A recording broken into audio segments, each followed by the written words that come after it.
Atenção pais e mães, cidadãos brasileiros. Precisamos urgentemente de sua ajuda.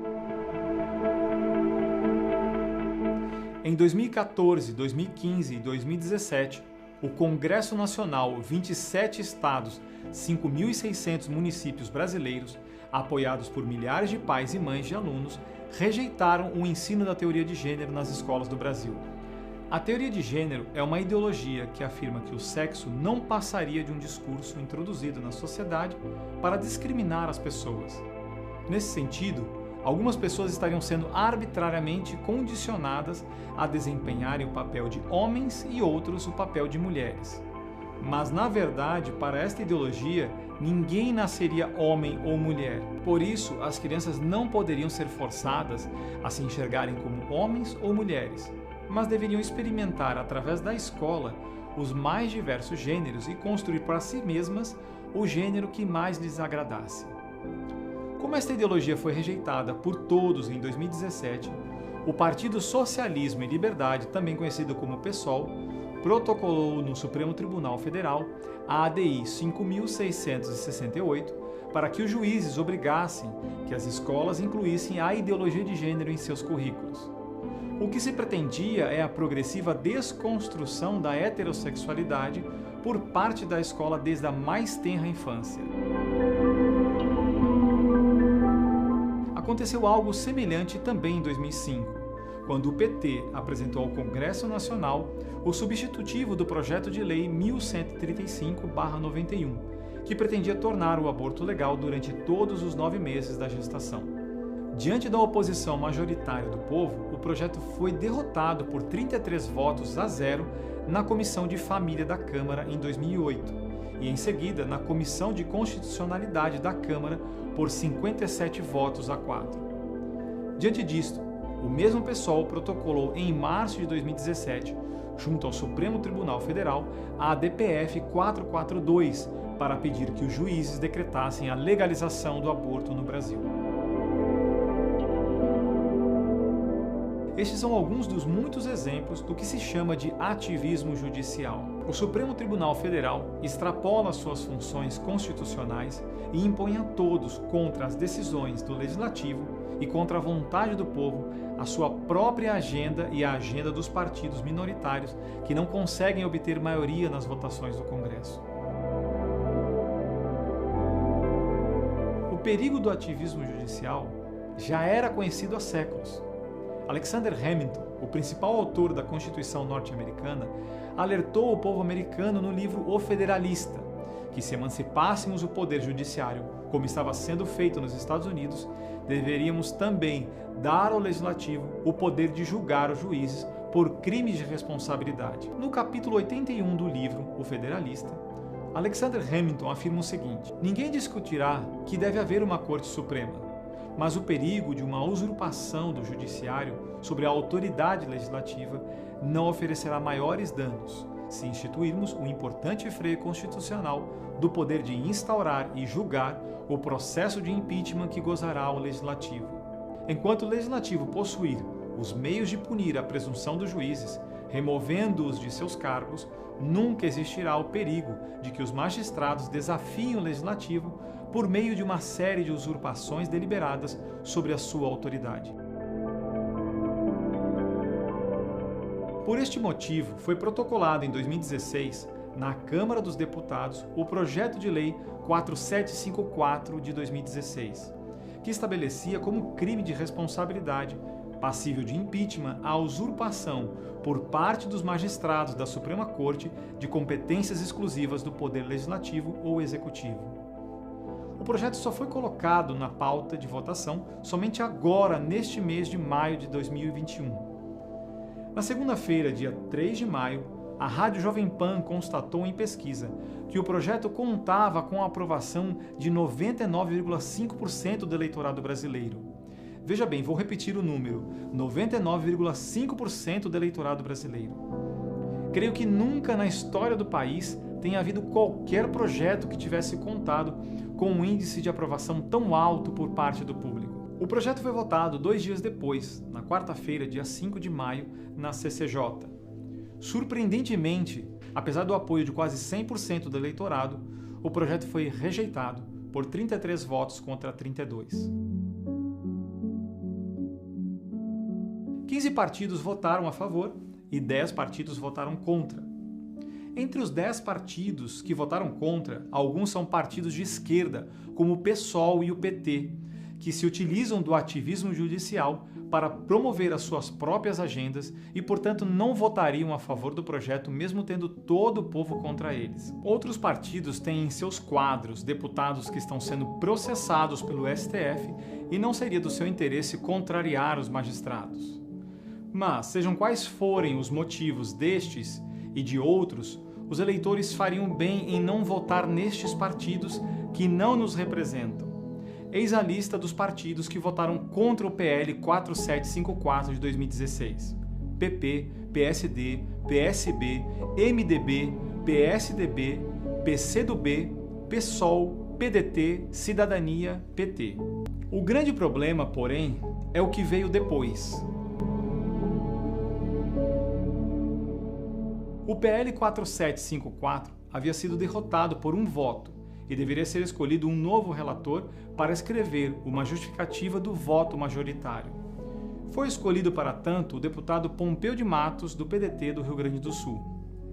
O deputado apresentou o seu relatório na quinta-feira, dia 6 de maio de 2021.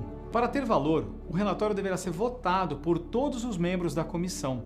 O problema é que o conteúdo do relatório é virtualmente um verdadeiro golpe de Estado. Peço o empenho de todo cidadão brasileiro para que entre em contato com os deputados da Comissão de Constitucionalidade da Câmara para pedir que reprovem o relatório quando ele entrar em votação.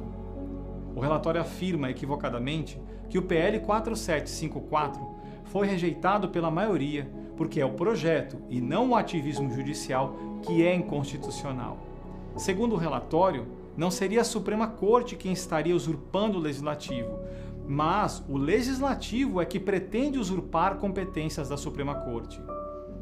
Segundo a linguagem do deputado Pompeu de Matos, o projeto contém vícios insanáveis de inconstitucionalidade.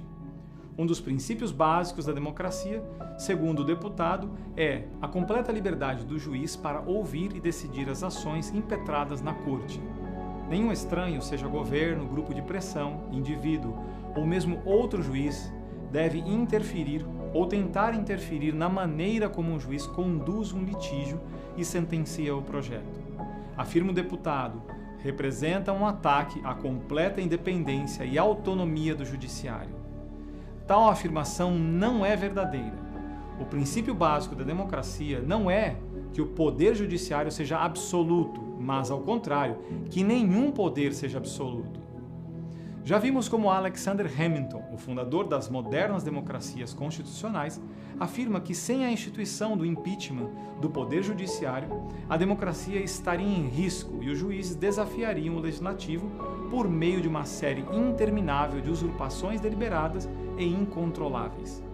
As próprias constituições foram criadas para limitar os poderes constituídos, não para torná-los absolutos. Mas, segundo o relatório do deputado Pompeu de Matos, qualquer projeto, seja o PL 4754, seja qualquer outro que pudesse ser pensado no futuro, que tentasse impor qualquer limite ao poder judiciário, padeceria de um vício insanável de inconstitucionalidade.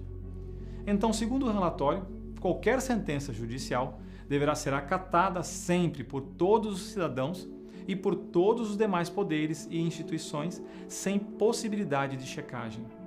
No entanto, é sabido por todos que os presidentes, ao se excederem dos poderes que lhes são atribuídos pela Constituição, podem ser removidos pelo Congresso, que as leis votadas pelo Congresso podem ser vetadas pelos presidentes e que os decretos abusivos dos presidentes podem ser anuladas por um projeto de decreto legislativo. Então, se apenas a Suprema Corte gozasse do poder absoluto e inquestionável, ela poderia, a pedido do PSOL, não apenas legalizar o aborto ou impor a ideologia de gênero nas escolas, mas poderia também fechar o Congresso. Poderia alterar uma cláusula pétrea da Constituição, como a que estabelece a forma federativa de governo, ou o voto direto e secreto. poderia revogar toda a Constituição ou poderia até mesmo autorizar um crime como um assalto a um banco ou um assassinato. E neste caso, não haveria nenhum poder, nenhuma instituição que poderia opor-se a tal sentença. Podem parecer exemplos absurdos, mas o absurdo está no fato de que o relatório não reconhece a constitucionalidade de nenhum limite possível às sentenças da Corte. Qualquer limite é insanavelmente viciado de inconstitucionalidade. São as palavras do deputado que redigiu o relatório. Em vez disso, todos nós sabemos que o Código Penal vale tanto para os cidadãos como para os juízes. Portanto, se um juiz autorizasse um crime definido como tal pelo Código Penal, o juiz cometeria como mandante o mesmo crime que estivesse autorizando o autor a cometer e deveria simplesmente ser preso junto com o autor do crime. Isto significa que os juízes da Suprema Corte não estão acima nem do Código Penal, quanto menos acima da Constituição. E violar a Constituição é um crime muito maior do que violar o Código Penal. O que o relatório do deputado está fazendo é atribuir à Suprema Corte um poder absoluto, supostamente em nome da Constituição. Mas todos nós sabemos que nenhuma Constituição foi promulgada para atribuir poderes absolutos a quem quer que seja. Em vez disso, as Constituições foram criadas precisamente para limitar os poderes constituídos. O que o relatório do deputado está fazendo é instaurar as bases para uma ditadura no país. As ditaduras, ao contrário do que se pensa, podem ser regimes excelentes em seus começos. As ditaduras que surgiram em épocas de crise colocaram ordem na sociedade, tiraram as nações da miséria, promoveram o emprego, diminuíram a criminalidade e impulsionaram o progresso e o desenvolvimento econômico. Mas depois, mais cedo ou mais tarde, veio a conta. E esta conta sempre foi muito amarga, muito cara, muito mais cara que todo o progresso que havia sido promovido. Porque o poder corrompe e o poder absoluto corrompe absolutamente. Quero agora advertir a todos sobre onde está o real perigo que estamos correndo. Alguém poderia dizer que o relatório do deputado é, como o próprio nome diz, apenas um relatório. Um relatório não é lei. Quando se aprova uma lei, somente o próprio texto da lei possui força de lei. Quando se aprova uma lei, o relatório da lei, a justificativa da lei e os considerandos da lei não são lei. E no caso de um projeto de lei que não foi aprovado, o relatório desse projeto que não foi aprovado será ainda menos do que isso. Mas o problema é que hoje nós vivemos em uma época desconstrucionista e pós-estruturalista. Nesse sentido, nada realmente existe e tudo não passa de um discurso de poder. Para dar um exemplo, até mesmo o sexo, segundo a ideologia de gênero, não existe como realidade. Se você pensa que é homem ou mulher, é porque você aceitou o discurso de que existem os papéis socialmente construídos e aceitos de homem e mulher que foram impostos sobre você. Mas segundo essa ideologia, homem e mulher são realidades que não existem. Homem e mulher são coisas que não passam de meros discursos. A masculinidade e a feminilidade são discursos de que deveríamos nos libertar. Então, exatamente neste mesmo sentido, também as leis não existiriam. O que existe são os discursos de poder que foram construídos para que nós fôssemos forçados a acreditar como se fossem leis. Portanto, o relatório do deputado Pompeu de Matos, se aprovado, poderá não ser lei, mas isso não importará. Terá sido um relatório aprovado pelo Congresso e será transformado na base de um discurso de poder aprovado pelo Legislativo, segundo o qual a Constituição daria poderes absolutos para o Supremo Tribunal Federal. Tudo isso não passaria de um discurso de poder, mas este discurso, ao ser progressivamente aceito, como se fosse uma realidade, terminaria com a democracia no país. O poder absoluto corrompe absolutamente. Acabamos de receber a notícia que, enquanto estávamos gravando este vídeo, o deputado Pompeu de Matos retirou o seu relatório e o substituiu por outro inteiramente novo. Acabei de ler o novo relatório, e esse novo relatório está muito pior que o anterior. No seu novo relatório, o deputado afirma que o PL 4754, e por extensão qualquer outro projeto de mesma natureza, é inconstitucional porque, segundo o relator, não se deve mais falar em usurpação de poderes por parte do Judiciário. O Judiciário não usurpa poderes. Em vez disso, diz o relator, o que está acontecendo é que a democracia brasileira está trilhando o novo fenômeno chamado neoconstitucionalismo, que está sendo seguido pelas mais modernas democracias de todo o mundo. Eu devo fazer aqui uma observação. Isto que o deputado está chamando de neoconstitucionalismo era algo desconhecido pelo povo brasileiro quando em seu nome foi escrita a Constituição de 1988. Só alguns raros professores de direito falavam na época do assunto. Mas segundo o novo relatório do deputado, agora estamos descobrindo que isto é a própria alma da nossa Constituição. O neoconstitucionalismo, segundo afirma o novo relatório do deputado Pompeu de Matos, reconhece que até a Segunda Guerra Mundial, a cultura jurídica era centrada exclusivamente na lei. Estas são as próprias palavras do relatório. Descobrimos que antes da Constituição de 1988, a cultura jurídica estava inteiramente baseada na lei. Mas agora, continua o deputado, a partir de decisões judiciais e principalmente a partir das decisões do Supremo Tribunal Federal, só os juízes passarão a impor ao Executivo e ao Legislativo o dever de cumprir a Constituição e ainda, segundo o relatório, esta Constituição não pode ser mais interpretada literalmente. Isto é, de acordo com o que está escrito no texto. Portanto, ele conclui: os legisladores devem entender que as determinações do STF não se deram por um mero capricho dos juízes que buscaram usurpar os poderes executivo ou do legislativo. Ao contrário, afirma ele, estas determinações se deram pelo desejo de fazer com que os demais poderes cumprissem o verdadeiro sentido da Constituição.